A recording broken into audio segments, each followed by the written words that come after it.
Eu tô lembrando que no começo aqui do canal sempre tinha petisquinhos, né? Prato, coisa pra comer e beber. Mas agora é só solidão e tristeza. E aí pessoal, tudo bem com vocês? Eu sou o Guto e sejam bem-vindos a mais um vídeo da Cronosfera. E hoje falaremos aqui sobre o herói que se tornou um monstro. Ou será que não? Enfim, roda a vinheta.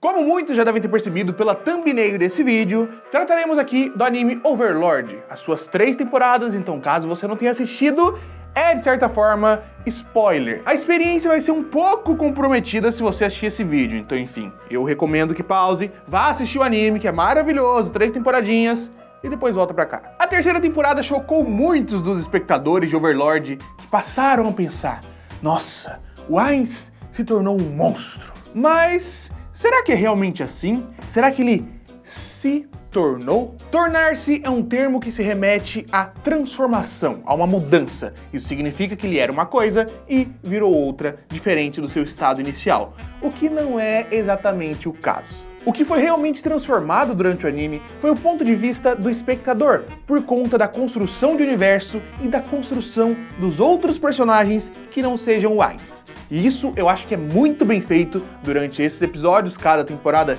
tem a sua função e por isso vamos passar uma a uma. A primeira temporada é responsável pela proximidade e identificação com o protagonista. Começa tudo com o Momonga ficando preso dentro de um jogo, e depois de ficar preso, ele é teletransportado para um outro universo completamente diferente que ele não conhece. Vai ele, a guilda e, enfim, um mundo completamente novo. Isso já traz uma certa proximidade com o espectador, porque é uma premissa que já é conhecida, a gente já está acostumado com esse tipo de coisa acontecendo, de pessoas ficando presas dentro de jogos, e também porque a maioria das pessoas que assistem Overlord já jogou algum jogo na vida, então dá pra estabelecer essa relação. Ao chegar nesse mundo, o Ainz continua agindo como um líder e ele é muito cauteloso na sua exploração. Ele sai mundo afora buscando informações sobre como funciona aquele universo e também sobre si mesmo. Nessa trajetória, ele descobre 2 coisas muito importantes. Primeiro, ele é muito mais forte do que tudo que existiu ali até então, tudo que ele conseguiu encontrar, ele é ridiculamente mais forte.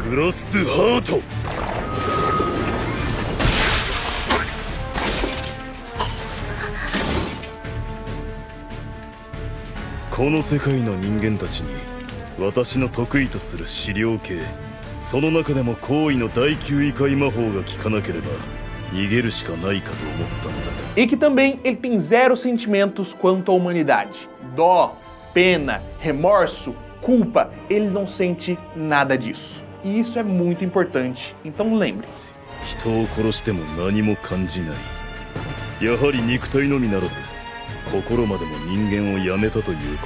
E a primeira temporada inteira a gente acompanha o ponto de vista dele, com ele explorando o mundo e tal, e em grande parte dela ele assume o manto do Momon, o Cavaleiro Negro. Ele entra numa guilda, sai fazendo missões, sai conhecendo as pessoas, única e exclusivamente porque ele quer informações sobre o mundo. Por mais que pareça que ele está sendo bonzinho naquele momento, ele apenas está coletando dados.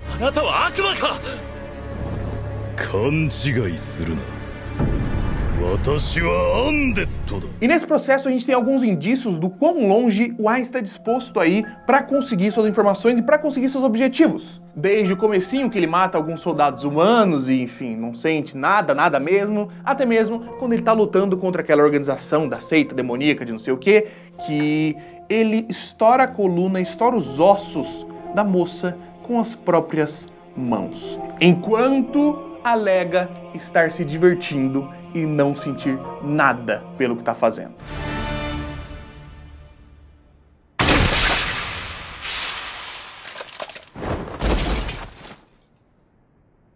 E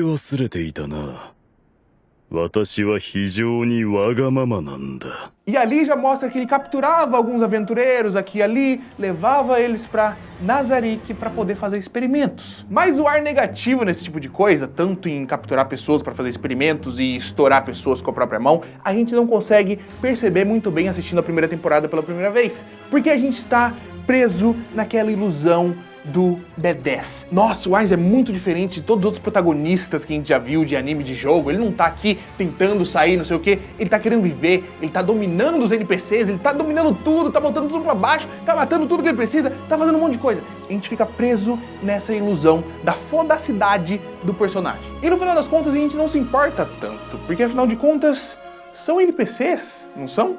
Ele não tá dentro de um jogo? 確かこうだったな。無駄なあがきをやめ、そこでおとなしく横になれ。せめてもの情けに苦痛なく殺してやる。 E é exatamente nesse ponto que a segunda temporada vem trabalhar. Ela é responsável pela construção e humanização de todo o resto do universo de Overlord. Antes, a gente acompanhou só o ponto de vista do Ainz. Agora, esquece Ainz. Tem pouquíssimo Ainz nessa temporada e por isso foi muito criticada, ao meu ponto de vista, erroneamente pelos fãs, porque essa temporada é a mais importante na construção de Overlord. Logo no começo, a gente vai acompanhar a tribo dos Lizardmen, que foram ameaçados com um poder majestoso e maligno.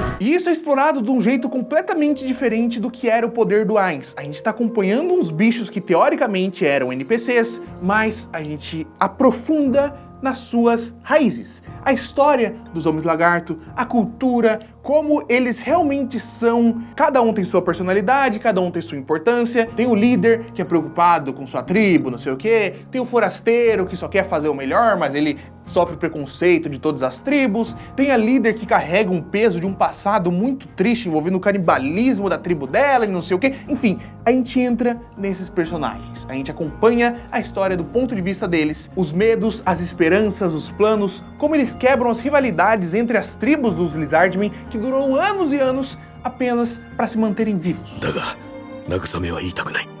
正しい答えなんかこの世にあるものか。ただ俺たちは歩くだけだ。後悔や苦悩で足の裏を傷だらけにしながら、お前も歩くしかない。そう俺は思う。 E o ponto mais importante nisso tudo é a relação do Zariusso com a Crunch. Crush.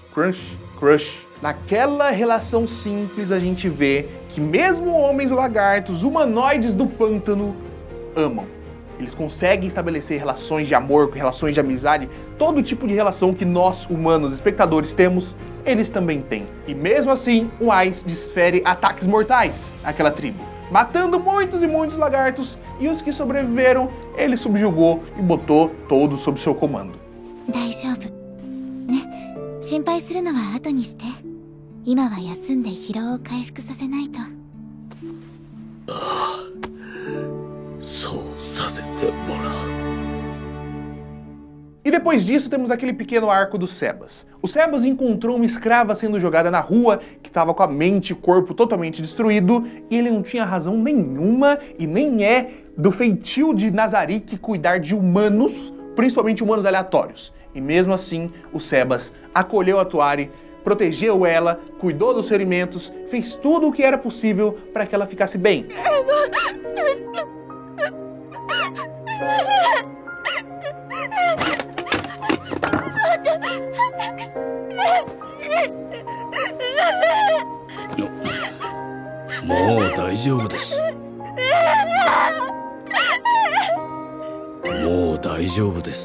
E assim, o Sebas é de Nazarick, é uma pessoa que foi criada por um dos seres supremos, ele provavelmente é mais forte do que todas as outras pessoas, todos os outros exércitos e coisas que já apareceram em Overlord, tirando Nazarick até então. E nesse período ele usa sua força exclusivamente contra malfeitores. Ele poderia usar, enfim, sobrar poder, matar um monte de inocente, podia, mas ele não usa. Apenas o mal é punido pelo Sebas. Ele é uma pessoa que usa o seu poder para proteger. 誰かが困っていたら助けるのは当たり前。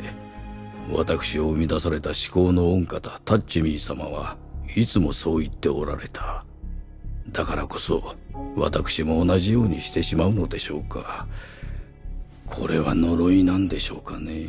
E então inicia essa terceira temporada. A Vila de Carne, que foi explorada bem no comecinho da primeira temporada, os primeiros episódios ali, volta a ter importância. Afinal de contas, agora a gente já entende que aquele mundo é muito vasto, que existem vilas, que existem pessoas, existem necessidades, e a gente se identifica com tudo isso. E a Aeryn é um personagem muito importante. Ela foi salva pelo Ainz no comecinho, ganhou as trombetas dos goblins e passou a proteger a vila com a sua trupezinha pequena de goblins. Antes disso tudo, ela parecia apenas um NPC simples, uma camponesa que ficava lá e era isso. E depois ela passa a ganhar a construção de personagem. Vemos as tretas da vila, o pessoal tentando invadir, os ogros, os trolls e todo o sacrifício que ela faz para continuar protegendo a vila, que agora ela é líder. Ela fica bolando estratégias, ela arrisca seus goblins, arrisca o povo, arrisca sua vida, arrisca tudo pra manter a paz, manter as pessoas vivas. Ela é uma pessoa que usa seu poder pra liderar. カイジャリさんたちのおかげでお肉が手に入ったから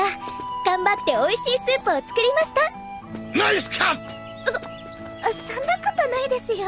いや、いい筋肉ついてきましたね、姉さん。 E depois, pro ponto mais importante dessa temporada, a gente vai para um outro reino que tem uma mecânica totalmente diferente. Tem os Workers, que são basicamente aventureiros que são pagos para fazer um serviço que não é tão legal assim. E como de praxe, temos um grupinho ali que parece muito básico, muito NPC de RPG. Tem o Paladino, tem o Guerreiro, tem a Assassina e tem a Maga. Mas as coisas vão além disso. A gente começa a entrar e perceber e entender mais sobre os personagens, e principalmente sobre a Maga, a Arte. Ela vive em uma família de nobreza falida que não consegue conceber que eles estão falidos e por isso causam muitos problemas financeiros para a família. Então ela trabalha única e exclusivamente para conseguir dinheiro, para conseguir manter a família bem, para conseguir alimentar as suas duas irmãs pequenininhas que sofrem o tempo todo por conta da família.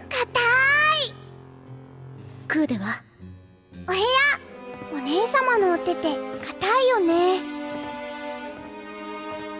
でも大好きありがとう。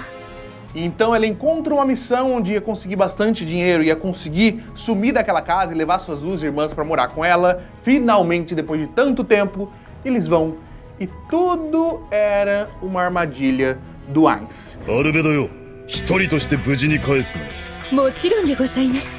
意図尊き御方の居城に乗り込んできた愚かな盗賊たちの運命をご干渉くださいませ。それとご要望にありました剣の実験用モルモットはどの者たちになさいますか？ああ、そうだな。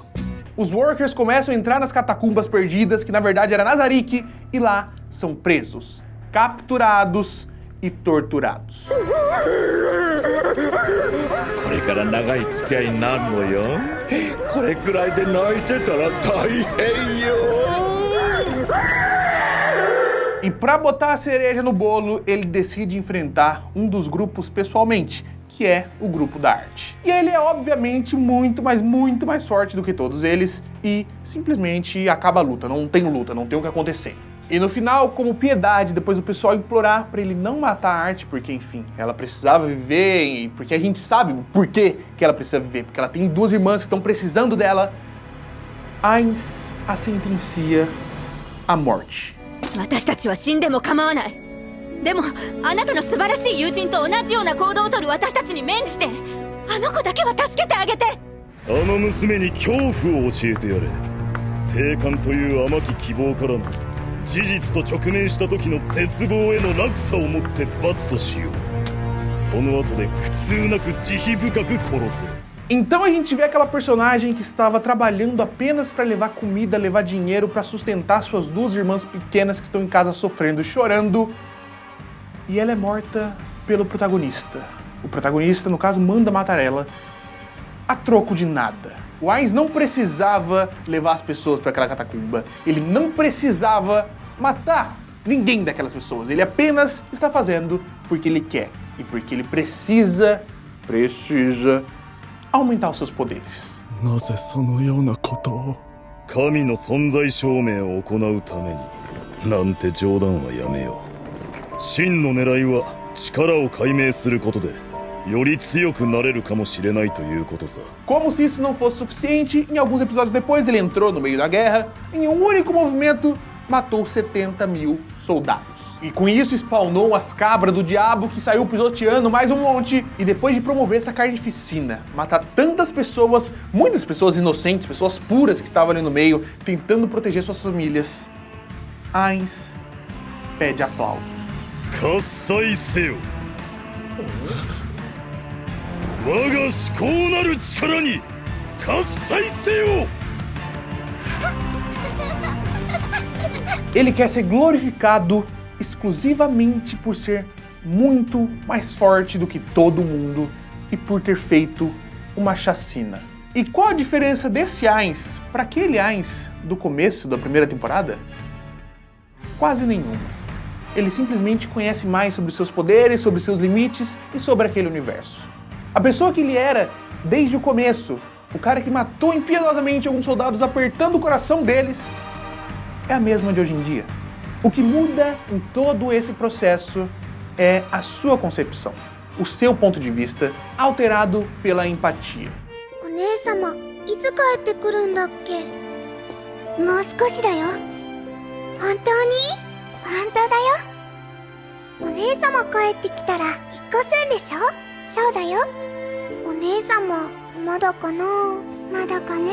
E depois de você acompanhar o universo de Overlord, os povos, os costumes, as pessoas, você conclui que elas não são NPCs, são vidas. E é inadmissível que uma pessoa subjugue e mate-as apenas porque pode. No final de tudo, quem mudou em Overlord não foi o Ainz, foi você. Você sabe muito bem que o poder pode ser usado de maneiras diferentes. A gente viu a Henry, mesmo com o poder diminuto, usar para liderar e salvar o seu povo. A gente viu o Sebas usar o poder para salvar algumas pessoas e melhorar a vida delas completamente. E a gente tem o Ainz, uma pessoa que tem todo o poder daquele mundo até então, que poderia ser pacífico. Uma pessoa que está inserida e vivendo naquele mundo. Aquilo não é mais um jogo, aquilo é a realidade. E mesmo assim, ele prefere fazer o mal. あれから人間をやめたということであれば失礼に当たってしまうからなあの時から私は変わっていないよ本当に久しぶりだな Esse é um dos pontos que eu mais gostei na construção inteira de Overlord, porque no começo eu idolatrava muito Ainz, falava, nossa, que bicho foda, que bicho da hora, não sei o quê. Aí no começo você vai percebendo, até que chega no final, caralho, o cara é maluco! Enfim, esse foi o processo que eu passei. Queria saber qual foi a sua experiência relacionada a esse anime.